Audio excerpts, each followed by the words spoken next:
வணக்கம் நண்பர்களே. இப்போ பாருங்கள், கறி நல்லா வந்திருக்கு.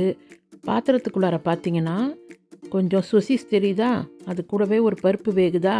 இது பாருங்கள், அந்த 2 டப்பா இருக்குல்ல, இந்த மாதிரி தான் டப்பாவில் அடித்து இந்த சாப்பாடை விற்பாங்க கடையில். நம்ம கடையில் வாங்குறதோட வீட்டிலே செய்யலாம். இந்த சாப்பாடு பேர் சொசிஸ் ஒலாந்திய. சொசிஸ்னால் சோசேஜு, லாந்தினா பச்சை கலரில் இருக்கிற ஒரு பருப்பு ஃப்ரான்ஸில் கிடைக்கும்.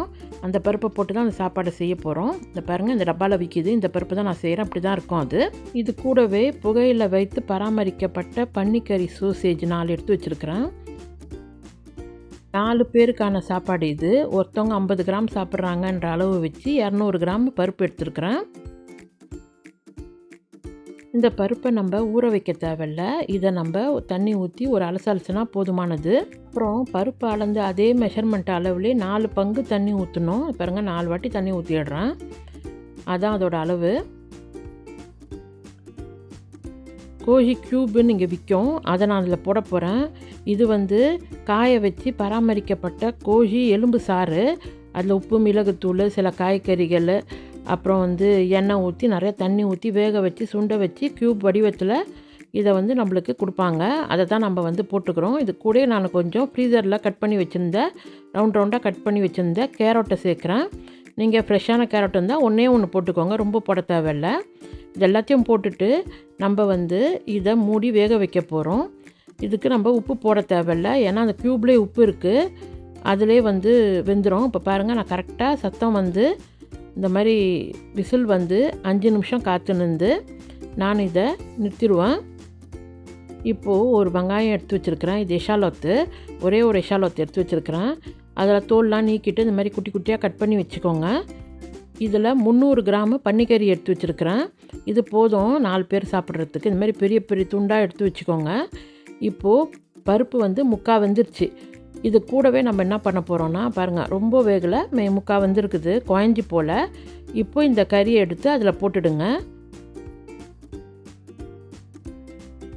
அடுப்பு ஆஃபில் தான் இருக்குது. போட்ட கறியை ஒரு கலரிட்டு நம்ம கட் பண்ணி வச்சுருந்த வெங்காயத்தையும் அதில் போட்டுடுங்க. அதையும் போட்டுட்டு கிளறிடுங்க.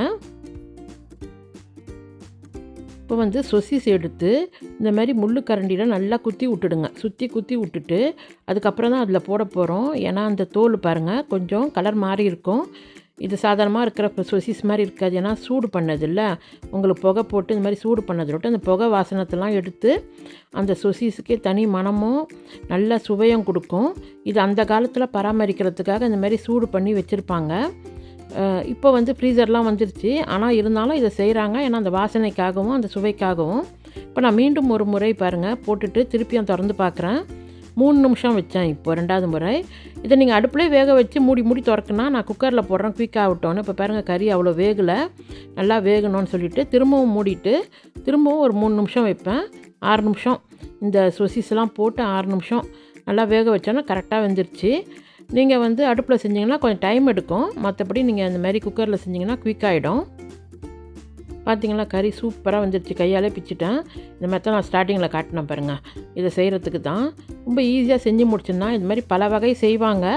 இந்த ரெசிப்பியை நான் அப்படி தான் செய்வேன், நல்லா டேஸ்ட்டாக இருந்துச்சு.